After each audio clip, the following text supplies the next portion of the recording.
Ethnic Health Code in Public Interest. എൻ്റെ പേര് doctor Prijo Philip. ഞാൻ ട്രിവാൻഡ്രം കിംസ് ഹോസ്പിറ്റലിൽ പീഡിയാട്രിക് നെഫ്രോളജിസ്റ്റാണ്. ഇന്ന് ഞാൻ സംസാരിക്കാൻ പോകുന്നത് പിള്ളേരിൽ ഒരുപാട് കോമൺ ആയിട്ട് കാണുന്നൊരു കിഡ്നി റിലേറ്റഡ് ആയിട്ടുള്ളൊരു ഇഷ്യൂവിനെ പറ്റിയാണ് സംസാരിക്കാൻ പോകുന്നത്. This is called as nephrotic syndrome. അപ്പം ഒരുപാട് പേരൻസ് നമ്മുടെ അടുത്ത് ചോദിക്കാറുണ്ട്, പിള്ളേരിൽ കിഡ്നിയുടെ പ്രോബ്ലംസ് ഉണ്ടാവാൻ സാധ്യത ഉണ്ടോ, എസ്പെഷ്യലി കുഞ്ഞു പിള്ളേരിൽ വരാൻ സാധ്യതയുണ്ടോ, അങ്ങനെയാണെങ്കിൽ തന്നെ കൂടുതൽ ചാൻസസ് ഉള്ള കണ്ടീഷൻ എന്താണ്. I would always say one of the most common things is nephrotic syndrome. Nephrotic syndrome എങ്ങനെയാണ് പ്രസൻറ്റ് ചെയ്യുന്നത് എന്ന് ഞാൻ ആദ്യമേ പറയാം.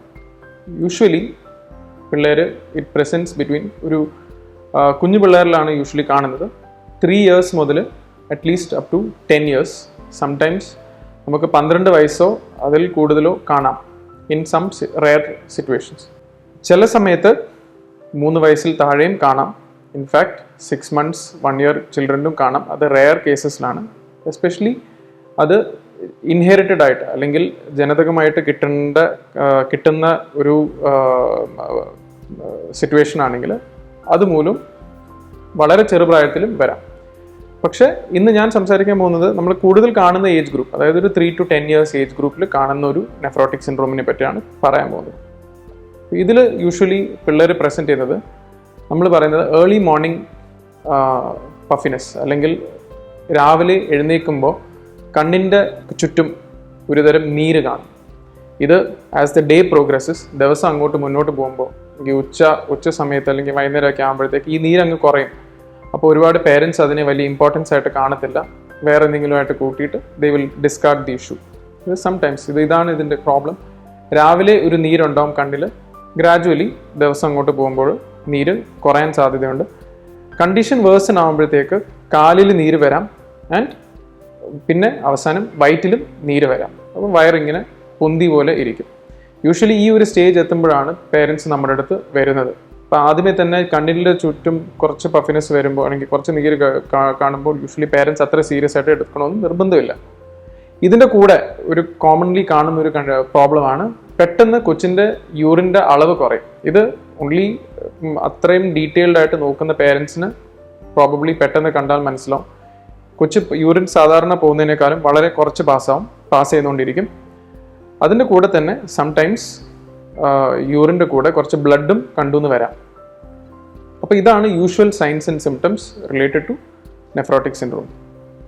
ഇനി വാട്ട് ഈസ് നെഫ്രോട്ടിക് സിൻഡ്രോം, അല്ലെങ്കിൽ എന്തിനാണ് നിങ്ങൾ സസ്പെക്ട് ചെയ്ത് കിഡ്നി സസ്പെഷൻ, ഇതിനകത്ത് കിഡ്നി ആയിട്ട് ബന്ധം എങ്ങനെയാണെന്ന് നമുക്ക് അറിയേണ്ടത് എങ്ങനെയാണെന്ന് വെച്ചാൽ, ഞാൻ നേരത്തെ പറഞ്ഞ പോലെ പ്രോഗ്രഷൻ ഓഫ് എഡിമ, അല്ലെങ്കിൽ ഈ നീര് എങ്ങനെ പ്രോഗ്രസ് ചെയ്യുന്നു എന്ന് അറിയുമ്പോൾ തന്നെ നമുക്ക് മനസ്സിലാവും ഇത് ഏകദേശം കിഡ്നിയുടെ അസുഖമാണെന്ന് മനസ്സിലാവും. ഞാൻ നേരത്തെ പറഞ്ഞ പോലെ കണ്ണിൻ്റെ ചുറ്റും നീര് വന്നു, പിന്നെ ഗ്രാജുവലി അത് കാലിൽ വന്നു, പിന്നെ വയറ്റിൽ വരികയാണെങ്കിൽ യൂഷ്വലി അത് കിഡ്നിയുടെ അസുഖമായിരിക്കാനാണ് സാധ്യത. അതും ഈ നീര് രാവിലെയാണ് കൂടുതൽ വരുന്നത്. ഇത് രണ്ടുമാണ് ഇമ്പോർട്ടൻറ്റ് തിങ്സ് ടു നോട്ട്. അപ്പോൾ what is nephrotic syndrome? Nephrotic syndrome എന്ന് പറഞ്ഞാൽ കിഡ്നിയിൽ നിന്ന് പ്രോട്ടീൻ ലോസ് ആകുമ്പോഴാണ് നെഫ്രോട്ടിക് സിൻഡ്രോം ഉണ്ടാകുന്നത്. സിമ്പിൾ ടേംസിൽ പറയുമ്പോൾ കിഡ്നി എന്ന് പറഞ്ഞാൽ ഒരു വലിയ ഒരു അരിപ്പ പോലെ ഉള്ളൊരു ഓർഗനാണ്. അതായത് ഇതിൻ്റെ മെയിൻ ഫംഗ്ഷൻ എന്താണെന്ന് വെച്ചാൽ ഫിൽട്രേഷനാണ്. അപ്പോൾ സാധാരണ ഒരു മനുഷ്യനും കുറച്ച് അളവിലുള്ള യൂറിന് കുറച്ച് അളവിലുള്ള പ്രോട്ടീൻ എപ്പോഴും പൊയ്ക്കൊണ്ടിരിക്കും. ദാറ്റ് ഇസ് നോർമലിനേക്കാളും കൂടുതൽ പ്രോട്ടീൻ ലൂസ് ആകുമ്പോഴാണ് ഈ നെഫ്രോട്ടിക് സിൻഡ്രോമിൻ്റെ മാനിഫെസ്റ്റേഷൻസ് വരുന്നത്. അതായത് നെഫ്രോട്ടിക് സിൻഡ്രോം ആയിട്ട് പ്രസൻറ്റ് ചെയ്യുന്നത് നീര്, ഞാൻ നേരത്തെ പറഞ്ഞ പോലെ കുറച്ച് അളവിൽ ബ്ലഡ് ചിലപ്പോൾ പോവാം. അപ്പോൾ ഇതാണ് നെഫ്രോട്ടിക് സിൻഡ്രോം. പിന്നെ അത് എന്തുകൊണ്ട് വരുന്നു എന്ന് ഒരുപാട് പേര് ചോദിക്കും. This is a very common question. എന്തുകൊണ്ടാണ് നെഫ്രോട്ടിക് സിൻഡ്രോം വരുന്നത്? ഇതിനുള്ള ആക്ച്വലി ഒരു proper reason is not known. അതായത് ആർക്കും കറക്റ്റായിട്ട് അറിഞ്ഞുകൂടാ. ഇപ്പം നമുക്ക് പറയാം, ചിലവർക്ക് ഇതൊരു ഇൻഫെക്ഷനായിട്ടായിരിക്കും തുടങ്ങുന്നത്. അതായത് ആദ്യമേ ഒരു ചുമ, അല്ലെങ്കിൽ ഒരു പനി, അല്ലെങ്കിൽ ഒരു ജലദോഷം ആയിട്ടായിരിക്കും തുടങ്ങുന്നത്. ചിലവർക്ക് ഒരു വയറിളക്കം മൂലം തുടങ്ങുന്നതും ആവാം. പക്ഷേ എന്തെന്ന് പറഞ്ഞാലും യൂഷ്വലി ഒരു ഇൻഫെക്ഷൻ പ്രസിപ്പിറ്റേറ്റഡ് ഇവൻ്റ് ആണ്. അതായത് ഒരു ഇൻഫെക്ഷൻ കഴിഞ്ഞിട്ടാണ് ഇത് വരുന്നത്. എന്തുകൊണ്ട് ചില പിള്ളേർക്ക് ഇത് വരുന്നു, ചില പിള്ളേർക്ക് ഇത് വരുന്നില്ല എന്ന് ചോദിച്ചാൽ അതിന് ഒരു ഉത്തരവില്ല. ബിക്കോസ് അതിനൊരു ആൻസർ ഇതുവരെ നമുക്ക് കിട്ടിയിട്ടില്ല. ഇൻ സം കേസസ് അത് ഞാൻ നേരത്തെ പറഞ്ഞ പോലെ ജെനറ്റിക്സ് അസോസിയേറ്റഡ് ആണ്, അതായത് ജെനറ്റിക്കലി അതായത് പാരമ്പര്യമായിട്ട് കിട്ടുന്ന ഒരു രോഗവും ആയിരിക്കാം ഇൻ റെയർ കേസസ്. പക്ഷെ അതിന് വേറെ പെർട്ടിക്കുലർ റീസൺ ഒന്നും ആർക്കും ഇതുവരെ കണ്ടുപിടിക്കാൻ പറ്റിയിട്ടില്ല. അപ്പോൾ അതാണ് അതിൻ്റെ മെയിൻ എന്തിനാണ് നെഫ്രോട്ടിക് സിൻഡ്രോം ഉണ്ടാകുന്നത്. പിന്നെ നമുക്ക് ചോദിക്കാം എന്തുകൊണ്ടാണ് പ്രോട്ടീൻ ലീക്കായി പോകുന്നത്. അപ്പം പ്രോട്ടീൻ ലീക്കായി പോകുന്നതെന്ന് വെച്ചാൽ ഞാൻ നേരത്തെ പറഞ്ഞ പോലെ കിഡ്നി ഒരു വലിയൊരു അരിപ്പയാണെന്ന് നമ്മൾ വിചാരിച്ചാൽ, അപ്പം അതിനകത്ത് നിന്ന് അതിന് ആവശ്യമുള്ള കാര്യങ്ങൾ നമ്മൾ പിടിച്ചെടുക്കും, ആവശ്യമില്ലാത്ത കാര്യങ്ങൾ കുറേ ഫിൽട്ടർ ചെയ്തങ്ങ് കളയും. ഈ നെഫ്രോട്ടിക് സിൻഡ്രോം രോഗത്തിൽ എന്താണെന്ന് വെച്ചാൽ നമ്മൾ ഈ അരിപ്പയുടെ ഈ ഹോൾസ് നമ്മളൊന്ന് പിക്ചർ ചെയ്താൽ നമുക്ക് മനസ്സിലാവും. ഈ അരിപ്പയുടെ അകത്തുള്ള ഓട്ടകൾ കൂടുതൽ വലുതാവുമ്പോഴാണ് അതിന് നമ്മൾ പിടിച്ചെടുക്കേണ്ട കാര്യങ്ങൾ പോലും ലീക്കായി പോകുന്നത്. അതേപോലെ തന്നെ കിഡ്നിക്ക് അകത്തുള്ള ഫിൽട്രേഷൻ യൂണിറ്റുകളുണ്ട്. അപ്പോൾ ഫിൽട്രേഷൻ യൂണിറ്റുകളിലുള്ള തമ്മിലുള്ള അന്തരം കൂടുമ്പോഴാണ്, അതായത് അതിൻ്റെ ആ ഹോൾസിൻ്റെ ഡിസ്റ്റൻസ് കൂടുമ്പോഴാണ് ആവശ്യമുള്ള പല പല കാര്യങ്ങൾ including protein, including sometimes blood വരെ നമുക്ക് ലീക്കായി വരാം. അതുകൊണ്ടാണ് ഈ നെഫ്രോട്ടിക് സിൻഡ്രോം മാനിഫെസ്റ്റ് ആയിട്ട് വരുന്നത്. പിന്നീട് ഇതിൻ്റെ ഒരു മെയിൻ കാര്യം എന്ന് വെച്ചാൽ എങ്ങനെ ഇത് ട്രീറ്റ് ചെയ്യാം എന്നുള്ളതാണ്. ഇതിൻ്റെ മെയിൻ ട്രീറ്റ്മെൻറ്റ് എന്ന് വെച്ചാൽ സ്റ്റിറോയിഡ്സ് ആണ് ഇതിൻ്റെ ട്രീറ്റ്മെൻറ്റ്. നമുക്കറിയാം സ്റ്റിറോയിഡ്സ് ഇപ്പോൾ എല്ലാവർക്കും ഇതിൻ്റെ മെഡിസിൻ ഇപ്പോൾ ഇതിന് ഭയങ്കര ഫെമിലിയർ ആണ്, ഒരുപാട് നമ്മൾ രോഗങ്ങൾക്ക് യൂസ് ചെയ്യുന്നതാണ്. നെഫ്രോട്ടിക് സിൻഡ്രോമിൻ്റെ സിമ്പിൾ നെഫ്രോട്ടിക് സിൻഡ്രോമിൻ്റെ main treatment is by steroids കൊടുത്തിട്ടാണ് ഇതിൻ്റെ ട്രീറ്റ്മെൻറ്റ്. പക്ഷേ ഒരു മേജർ ഡിഫറൻസ് എന്താണെന്ന് വെച്ചാൽ ഇത് നമ്മൾ ഒരുപാട് കാലം കൊടുക്കേണ്ടി വരും. അപ്പോൾ ആസ് പെർ പ്രോട്ടോകോൾ സാധാരണ ഇതിൻ്റെ ഒരു ട്രീറ്റ്മെൻറ്റ് എന്ന് പറഞ്ഞാൽ 4+4 ആണ്. അതായത് ഒരു ഡോസ് ഉണ്ട്, ആ ഡോസ് ഇസ് 2 mg/kg അല്ലെങ്കിൽ 60 mg/m². ഡോസിൽ നമ്മൾ ഈ ഡോസ് സ്റ്റിറോയിഡ്സ് തുടങ്ങിയാൽ ഇത് ഡെയിലി സ്റ്റിറോയിഡ്സ് ഫോർ 4 weeks, അതായത് 4 ആഴ്ച കൊടുക്കും. അത് കഴിഞ്ഞിട്ട് നമ്മൾ പ്രോട്ടീൻ നെഗറ്റീവ് ആണോ അല്ലയോ എന്ന് നോക്കും. നെഗറ്റീവ് ആണോ അല്ലയോ എന്ന് നോക്കിയിട്ട് പേഷ്യൻ്റെ കണ്ടീഷൻ അനുസരിച്ച് നമ്മളത് സ്റ്റിറോയിഡ്സ് പിന്നെ ടേപ്പറിങ്. ഈ ടേപ്പറിങ് ആണ് നമ്മൾ ഓൾട്ടർനേറ്റ് ഡേ ആയിട്ട് ഒരു 4 weeks കൊടുക്കുന്നത്. ഓൾട്ടർനേറ്റ് ഡേ എന്ന് പറഞ്ഞാൽ ഒരു ദിവസം വിട്ട് ഒരു ദിവസം ഡോസ് കുറച്ച് നമ്മൾ അടുത്തൊരു 4 weeks, ഒരു മാസം കൊടുത്തിട്ട് പിന്നെ ഓവർ എ പീരീഡ് ഓഫ് ഒരു 1 to 2 months നമ്മൾ ഡോസ് കുറച്ചുകൊണ്ടേയിരിക്കും. കാരണം ഒറ്റയടിക്ക് നമുക്ക് ഡോസ് സ്റ്റിറോയിഡ്സ് നിർത്താൻ പറ്റില്ല, അല്ലെങ്കിൽ ഒരുപാട് വേറെ കോംപ്ലിക്കേഷൻസ് വരാൻ സാധ്യതയുണ്ട്. അപ്പോൾ ഇതാണ് യൂഷ്വലി സ്റ്റാൻഡേർഡ് നെഫ്രോട്ടിക് സിൻഡ്രോമിൻ്റെ ട്രീറ്റ്മെൻറ്റ്. നമുക്ക് ഒരുപാട് ടൈപ്സ് ഓഫ് നെഫ്രോട്ടിക് സിൻഡ്രോംസ് ഉണ്ട്. സ്റ്റിറോയിഡ് സെൻസിറ്റീവ് ഉണ്ട്.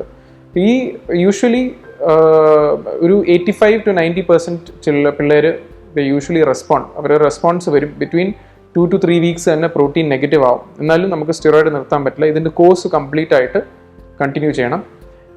ബൈ ഡിക്റ്റം ഒരു 20 to 30% ഓഫ് എല്ലാ നെഫ്രോട്ടിക് സിൻഡ്രോംസ് നമുക്ക് വരുന്ന എല്ലാ നെഫ്രോട്ടിക് സിൻഡ്രോംസ് വെച്ച് നോക്കിയാലും പെർസെൻറ്റേജസ് വെച്ച് നോക്കുകയാണെങ്കിൽ എപ്പോഴും ഒരു 15 to 20% പിള്ളേർക്ക് ഇത് കംപ്ലീറ്റ് റെമിഷൻ ആവും. എന്നിട്ട് പിന്നീട് ഒരിക്കലും വരാൻ സാധ്യത ഉണ്ടാവില്ല. പക്ഷേ കുറച്ച് പെർസെൻറ്റേജ് ഓഫ് കേസസിൽ അറ്റ്ലീസ്റ്റ് 30 to 50% കേസസിൽ ഇത് വീണ്ടും വരാം. അതിനാണ് നമ്മൾ ഫ്രീക്വൻറ്റ് റിലാപ്സിങ് നെഫ്രോട്ടിക് സിൻഡ്രോം എന്ന് പറയുന്നത്. റിലാപ്സ് എന്ന് പറഞ്ഞാൽ വീണ്ടും വരിക എന്നുള്ളതാണ്. എന്നിട്ട് സം കേസസ്, റെയർ കേസസിൽ which is about 10 to 15% of cases നമുക്ക് റെസിസ്റ്റൻറ്റ് നെഫ്രോട്ടിക് സിൻഡ്രോം വരാം. അതായത് നമ്മൾ ഈ ആദ്യത്തെ കോഴ്സ് സ്റ്റിറോയിഡ്സിൽ റെസ്പോണ്ട് ആവാത്ത പിള്ളേരും ഉണ്ടാവാം. അവർക്കാണ് യൂഷ്വലി നമ്മൾ ബയോപ്സി ചെയ്യേണ്ടി വരും, അല്ലെങ്കിൽ നമ്മൾ വേറെ മരുന്നുകൾ ആഡ് ചെയ്യേണ്ടി വരും. വേറെ കൂടിയ ഇമ്മ്യൂണോസപ്രസൻസ് നമ്മൾ കൊടുക്കേണ്ടി വരും. അപ്പോൾ ഇങ്ങനെയാണ് യൂഷ്വലി ഇപ്പോൾ പേരൻസ് നമ്മുടെ അടുത്ത് യൂഷ്വലി വന്ന് പറയും സ്റ്റിറോയിഡ്സ് ആയിട്ട് റെസ്പോൺസ് ആവുമോ. അപ്പോൾ സ്റ്റിറോയിഡ്സ് ആയിട്ട് റെസ്പോൺസ് ആവുന്നതാണ് കൂടുതൽ പേര്. വീണ്ടും നെഫ്രോട്ടിക് സിൻഡ്രോം വരുമോ എന്ന് ചോദിച്ചാൽ വീണ്ടും വരാൻ ചാൻസ് ഉണ്ട്. എപ്പോഴെങ്കിലും ഒരു ഇൻഫെക്ഷൻ ഉണ്ടായാൽ വീണ്ടും, ഞാൻ നേരത്തെ പറഞ്ഞ പോലെ ഇൻഫെക്ഷൻ പ്രസിപ്പിറ്റേറ്റഡ് ഇവന്റ് ആയിട്ടുണ്ട്, വീണ്ടും ഒരു ഇൻഫെക്ഷൻ വന്നാൽ അത് പ്രസിപ്പിറ്റേറ്റ് ചെയ്ത് വീണ്ടും വരാം. അത് ഇതിൻ്റെ ഒരു പ്രോബ്ലമാണ് നെഫ്രോട്ടിക് സിൻഡ്രോം. അതുകൊണ്ട് തന്നെയാണ് nephrotic syndrome is very important to note and treat correctly. Always അതിൻ്റെ correct course, correct medicines continue ചെയ്താൽ usually prognosis is good. In the select cases ഞാൻ നേരത്തെ പറഞ്ഞ പോലെ സെലക്ട് കേസസിൽ റെസിസ്റ്റൻ്റ് ആണെങ്കിൽ മാത്രം നമ്മൾ അതിനെപ്പറ്റി കൂടുതൽ നെക്സ്റ്റ് ലെവൽ ട്രീറ്റ്മെൻറ്റ് പോയി ബയോപ്സി ചെയ്ത് അത് എന്തുകൊണ്ടാണ് ഇത് വരുന്നതെന്ന് നോക്കി അതിനനുസരിച്ച് നമ്മൾ മാനേജ് ചെയ്യേണ്ടി വരും. പിന്നെ ലാസ്റ്റ്ലി ഏറ്റവും കൂടുതൽ നമുക്ക് ചോദ്യം കിട്ടുന്നത് ഈ സ്റ്റിറോയിഡ് എന്ന് പറയുന്ന മരുന്ന് കഴിച്ചാൽ നമുക്ക് ഒരുപാട് സൈഡ് എഫക്ട്സ് ഉണ്ടാവും എന്നാണ് ഒരുപാട് പേര് ചോദിക്കുന്നത്. യെസ്, സ്റ്റിറോയിഡ്സ് കൊടുത്താൽ നമുക്ക് സൈഡ് എഫക്ട്സ് ഉണ്ടാവാം. BP കൂടാം, അതായത് patient can be hyper ടെൻസീവ്, blood pressures കൂടാനുള്ള സാധ്യതയുണ്ട്. ചിലവർക്ക് നമ്മൾ നേരത്തെ ഇത് കണ്ണിൻ്റെ ചുറ്റുമുള്ള നീര് കുറയ്ക്കാനാണ് മരുന്ന് തുടങ്ങിയെങ്കിൽ പിന്നെ കവിളിൻ്റെ അവിടെ കുറച്ച് നീര് വരുന്ന പോലെ ചില പേരൻസിന് ഫീൽ ചെയ്യാം. But that is normal. നമ്മൾ യൂഷ്വലി ആ മെഡിസിൻ നമ്മൾ ഗ്രാജുവലി അത് ടേപ്പർ ചെയ്ത്, അതായത് ഗ്രാജുവലി അതിൻ്റെ ഡോസ് കുറച്ച് നിർത്തുമ്പോഴത്തേക്ക് ഈ സൈഡ് എഫക്ട്സും കുറയാനാണ് കൂടുതൽ സാധ്യതയുള്ളത്.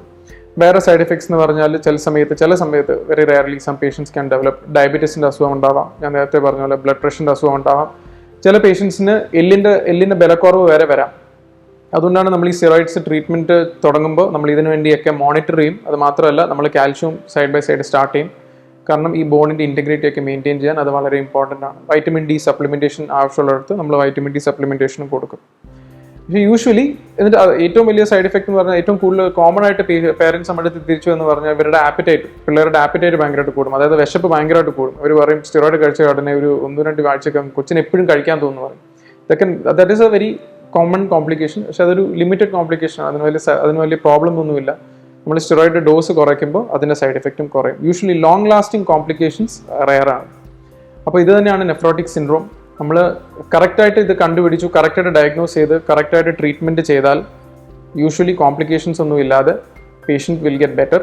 അതിൻ്റെ പ്രോഗ്നോസിസ് എപ്പോഴും നല്ലതാണ്. പിന്നെ ഫാമിലിയിൽ ഒരു ഹിസ്റ്ററി ഉണ്ട്, വേറെ പിള്ളേർക്ക് ഇതേപോലെ നെഫ്രോട്ടിക്കിൻ്റെ അസുഖമുണ്ട്, അല്ലെങ്കിൽ അടുത്തുള്ള റിലേറ്റീവ്സിന് നെഫ്രോട്ടിക് സിൻഡ്രോം ഉണ്ടെങ്കിൽ എപ്പോഴും അതൊരു ഇമ്പോർട്ടൻറ്റ് പോയിന്റ് ആണ്. നിങ്ങളെ കാണിച്ചുകൊണ്ടിരിക്കുന്ന ഡോക്ടറിൻ്റെ അടുത്ത് എപ്പോഴും പറയണം. കാരണം ദാറ്റ് മീൻസ് ജെനറ്റിക്സിൻ്റെ ഒരു എലിമെൻറ്റ് ഉണ്ടാവാം, ജെനറ്റിക്സിൻ്റെ ടെസ്റ്റ് വേണ്ടി വരാം. അത് മാത്രമല്ല ഇനീഷ്യൽ ട്രീറ്റ്മെൻറ്റിനോട് റെസ്പോൺസ് ഇല്ലെങ്കിൽ ഓൾവേസ് നെക്സ്റ്റ് ലെവലിലോട്ട് പോയി ഒരു പീഡിയാട്രിക് നെഫ്രോളജിസ്റ്റിനെയോ ഒരു നെഫ്രോളജിസ്റ്റിനെയോ കണ്ട് അതിനുള്ള ട്രീറ്റ്മെൻറ്റ് എടുത്ത് കൂടിയ മരുന്ന് തുടങ്ങുന്നതാണ് ഏറ്റവും നല്ലത്. നിങ്ങൾക്ക് വേണ്ട എല്ലാ ആരോഗ്യ അറിവുകൾക്കും എത്നിക് ഹെൽത്ത് കോട്ടിൻ്റെ യൂട്യൂബ് ചാനൽ സബ്സ്ക്രൈബ് ചെയ്യുക. ബെൽ ഐക്കൺ അമർത്തി ഓൾ എന്ന ഓപ്ഷൻ സെലക്ട് ചെയ്യാൻ മറക്കരുത്.